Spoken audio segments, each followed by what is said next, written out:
Hello বন্ধুরা, অনেকদিন পর আমি চলে এসেছি তোমাদের কাছে একটা নতুন ভিডিও নিয়ে। আজ আমি বানাচ্ছি মাছের ঝোল, রুই মাছের ঝোল। তার জন্য আমি একটা কড়া চাপিয়ে দিয়েছি, কড়াতে দিয়ে দিয়েছি সরষের তেল। তেলটা গরম হয়ে গেছে, এবার আমি মাছগুলো আস্তে আস্তে দিয়ে দেবো।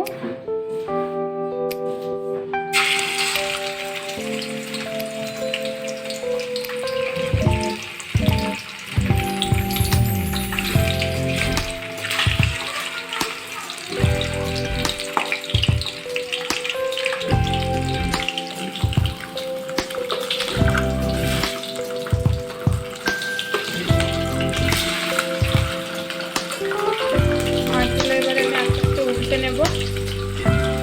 তোমরা দেখতে পাচ্ছ মাছগুলো আমার প্রায় ভাজা হয়ে গেছে। এবার আমি মাছগুলোকে তুলে নেব।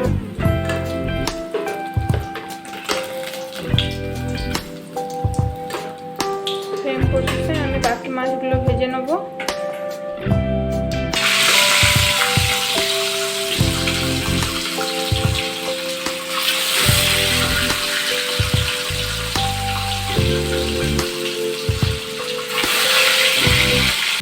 তোমরা দেখতে পাচ্ছ আমার সব কটা মাছ ভাজা হয়ে গেছে। আর হ্যাঁ, আজ কিন্তু আমি মাছের ঝোলের জন্য সব কটা পেটি মাছ নিয়েছি। এবার আমি ওই কড়াইয়ে আলুগুলো ভেজে নেবো। যেহেতু আমি মাছের ঝোলটা আলু দিয়ে করব, সেই জন্য আমি আলুগুলো একটু ভেজে নেবো।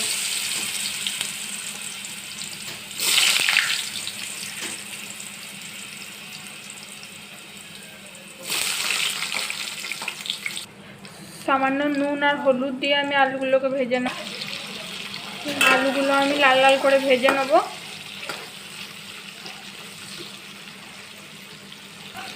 আজ মাছের ঝোলটা আমি শুধু আলু দিয়ে করছি, তোমরা চাইলে সবজি দিয়েও করতে পারো, সেম প্রসেসে।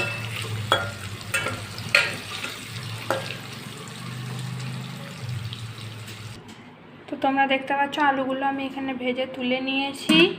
এবারে আমি কড়াইয়ের মধ্যে দিই 5 ফোড়ন, তেজপাতা, সামান্য পরিমাণে চিনি, একটা চেরা লঙ্কা।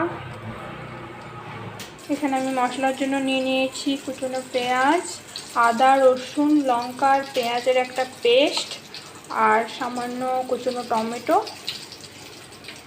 এবার চিনিটা লাল হয়ে গেলে আমি দিয়ে দেবো কেটে রাখা পেঁয়াজ।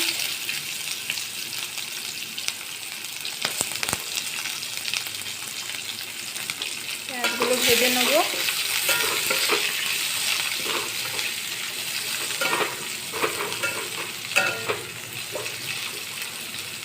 তোমরা দেখতে পাচ্ছ পেঁয়াজগুলো আমার প্রায় ভাজা হয়ে গেছে। এবার আমি দিয়ে দেবো আদা, রসুন, লঙ্কার পেস্ট।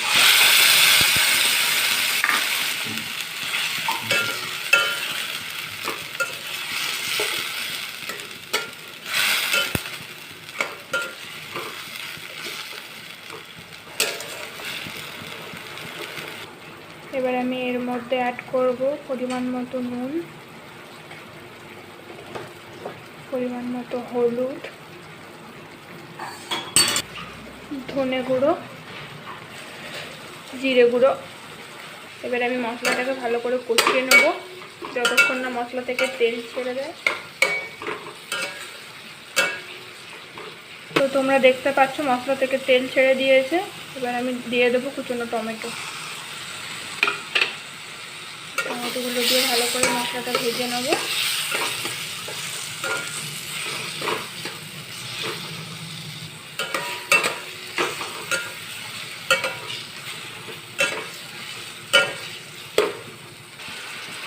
এবার আমি মশলার মধ্যে দিয়ে দেবো ভেজে রাখা আলু।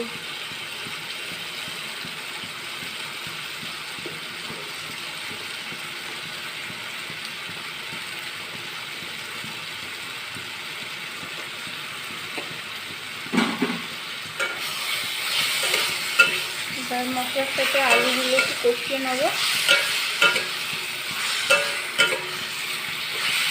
এবার আমি দিয়ে দেবো পরিমাণ মতো জল। যেহেতু আমার পাতলা ঝোল হবে, সেজন্য জলটা আমি একটু বেশি করেই দিলাম।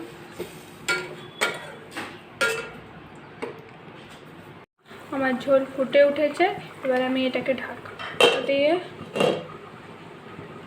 ঢাকা দিয়ে রাখবো যতক্ষণ না আলুগুলো সেদ্ধ হয়ে যায়। এবার আমি ঢাকা খুলে দেখে নেবো আমার আলুগুলো সিদ্ধ হয়েছে কিনা।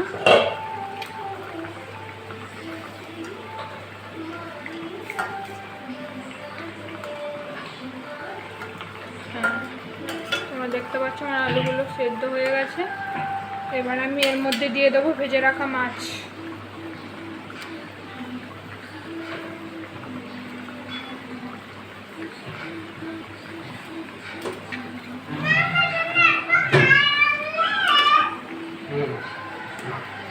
মাছগুলো ঝোলের মধ্যে দিয়ে একটু ফুটিয়ে নিলে রেডি হয়ে যাবে আমার মাছের ঝোল।